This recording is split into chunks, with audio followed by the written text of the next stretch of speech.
नमस्कार, बुलेटिन में आप सबका स्वागत है। मैं हूं आप सबके साथ अनूप।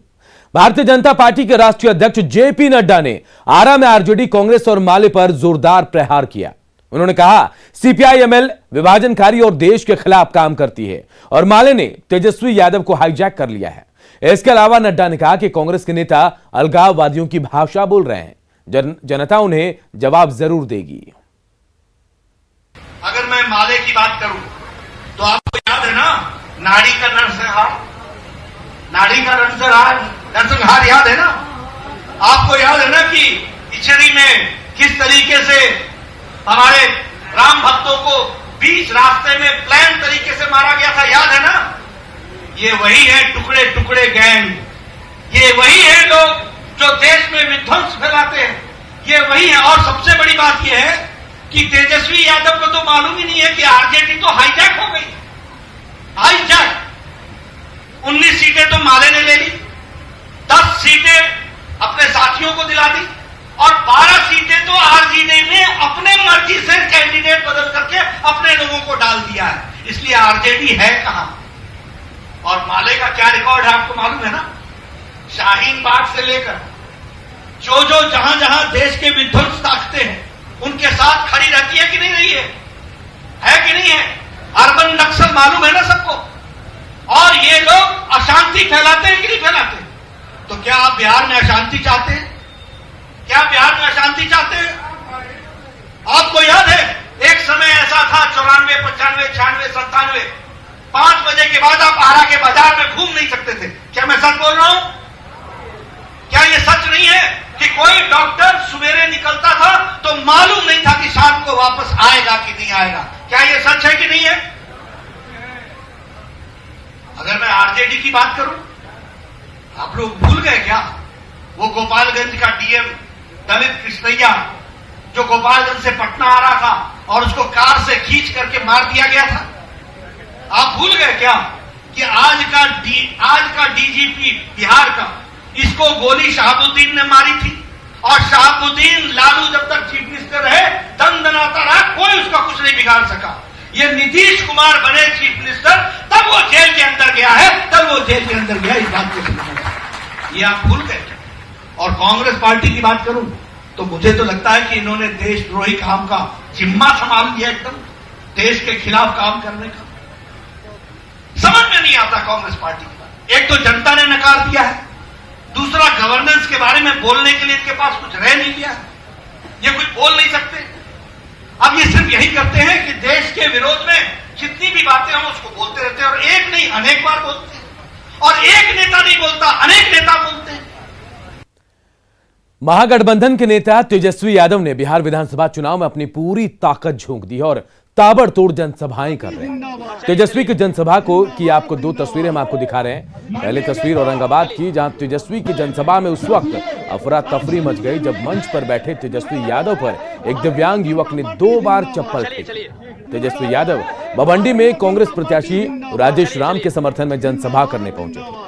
वहीं दूसरी तस्वीर पटना के पालीगंज की है, जहां महागठबंधन के उत्साहित कार्यकर्ताओं ने जमकर हंगामा किया और उत्साह में कुर्सियां भी तोड़ डाली। तेजस्वी यहां पालीगंज में महागठबंधन के उम्मीदवार संदीप सौरभ के पक्ष में चुनावी सभा करने पहुंचे थे।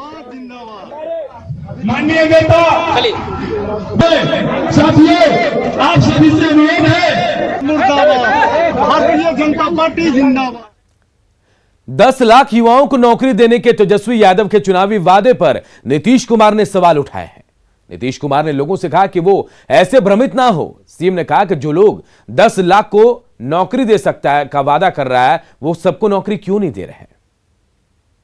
खाली बयानबाजी करेगा, करने का न कोई ज्ञान है न कोई जानकारी है कि कहां होगा। आजकल हम देखते, कहता है इतना लोगों को नौकरी दे। अच्छा,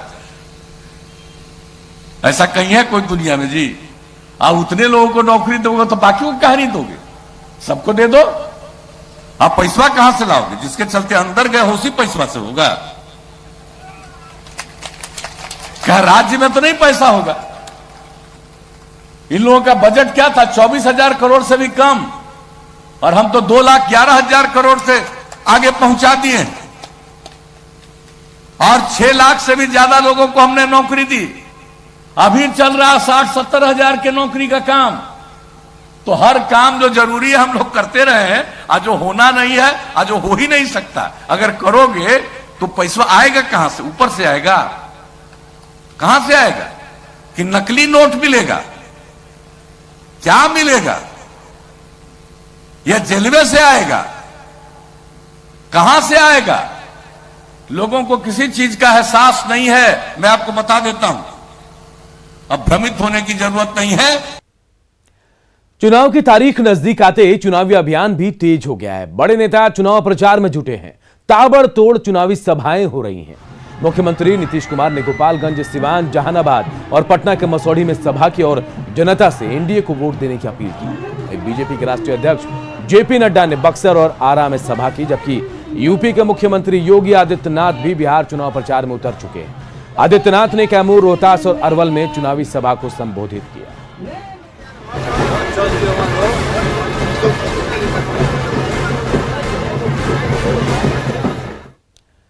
मुख्यमंत्री नीतीश कुमार ने मसौढ़ी में एनडीए उम्मीदवार नूतन पासवान के लिए वोट मांगा।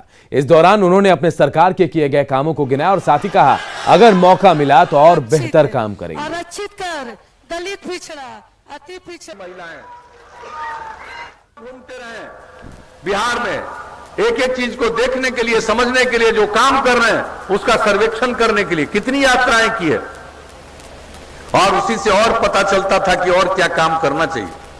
तो हम लोगों ने विकास का काम किया, हर इलाके के लिए किया, और इस बार जो काम किया, अब इसके बाद सारा सब काम सबको कर दिया।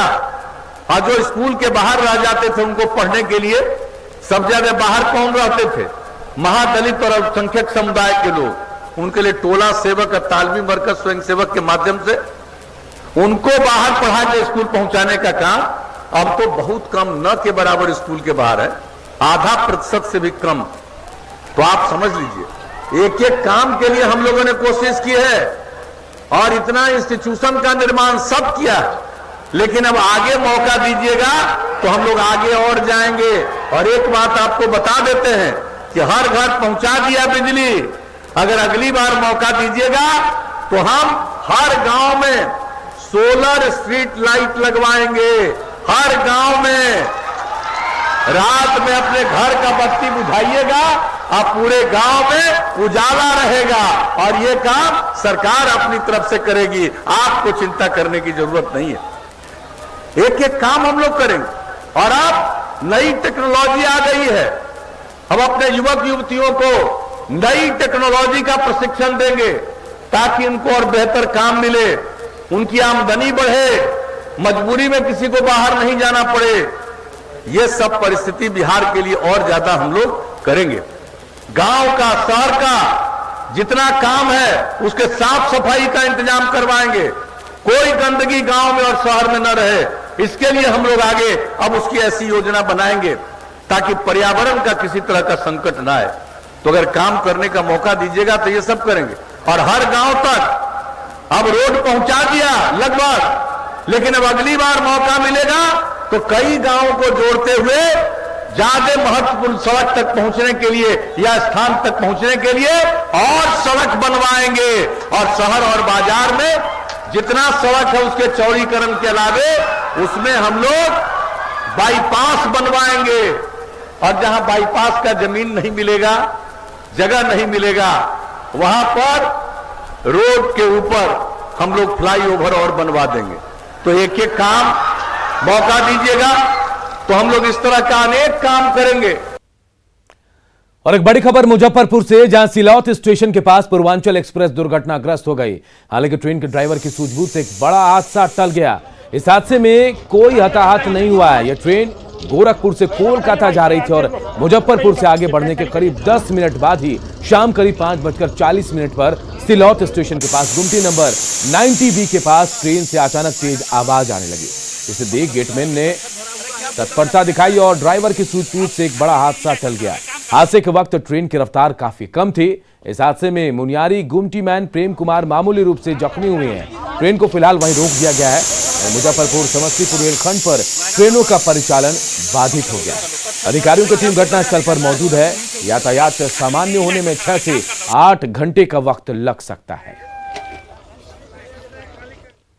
गोरखपुर से हावड़ा जा रही 5048 पूर्वांचल एक्सप्रेस की 2 बोगियां मुजफ्फरपुर के सीहो और सिलौत स्टेशन के बीच डिरेल हो गई है। और आप देख सकते हैं कि अभी हम बिल्कुल घटनास्थल पर ग्राउंड जीरो पर मौजूद हैं और यहाँ पुलिस बल के आरपीएफ और जीआरपीएफ के जवान तैनात हैं। इसके अलावा रेल प्रशासन पूरी तरीके से यहाँ मुस्तैद हो गया है। यात्रियों के रिलीफ के लिए जो गाड़ियाँ समस्तीपुर और अन्य स्टेशनों से भेजी गई थी, उन गाड़ियों के माध्यम से यात्रियों को जो निकटस्थ स्टेशन है वहाँ भेज दिया गया है। और जो पटरी गाड़ी जो डिरेल हुई है, जो 2 पहिए 2 बोगियों के 2 सेट जो 2 ट्रॉली डिरेल हुई थी, उसे पटरी पर लाने की कवायद जारी है। और देखिए कि रेल प्रशासन अपनी पूरी मुस्तैदी के साथ आवागमन को सुचारू करने के लिए यहाँ अपनी पूरी ताकत लगाए हुए है। हालांकि यह सब डाउन लाइन पर हुआ है, अप लाइन अभी भी खाली है, जिसके माध्यम से रिलीफ गाड़ियाँ। सुधीर कुमार, न्यूज़ 18, सिलौत, मुजफ्फरपुर।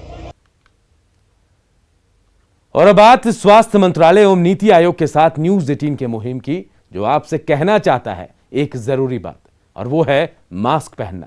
लेकिन मास्क पहनने से पहले जरूरी है हाथों को अच्छी तरह से साबुन और पानी से धोना, और मास्क को इस तरह पहनना कि हमारे नाक और मुंह जो है वो पूरी तरह से ढक जाए, चेहरे और मास्क के बीच कोई गैप ना रहे। और ध्यान रहे, हमें मास्क लगाने के बाद उसे आगे के हिस्से को बिल्कुल नहीं छूना है, और सिंगल यूज मास्क को जितना जल्दी हो नष्ट कर नया मास्क पहनना है। और हाँ, मास्क हमेशा पीछे से पकड़ कर उतारना है, आगे से बिल्कुल भी नहीं छूना है। तो ये जरूरी बात एक बार फिर हम आपको बता देते हैं, देखिए। और ये जरूरी बात जो है हम आपको बता रहे हैं, स्वास्थ्य मंत्रालय और नीति आयोग के साथ न्यूज़ 18 के मुहिम की है, जो आपसे कहना चाहता है एक जरूरी बात, और वो है मास्क पहनना। लेकिन मास्क पहनने से पहले जरूरी है हाथों को अच्छी तरह साबुन और पानी से धोना। मास्क को इस तरह से पहनना कि हमारे नाक और मुंह पूरी तरह से ढक जाए, चेहरे और मास्क के बीच कोई गैप ना रहे। ध्यान रहे, हमें मास्क लगाने के बाद उसके आगे वाले हिस्से को बिल्कुल नहीं छूना है, और सिंगल यूज मास्क को जितना जल्दी हो नष्ट कर नया मास्क पहनना है। और हाँ, मास्क हमेशा पीछे से ही पकड़ कर उतारना है, आगे से बिल्कुल भी नहीं छूना है। और इस बुलेटिन में इतना ही, लेकिन खबरें लगातार जारी है। देखते रहिए न्यूज़ 18 बिहार झारखंड।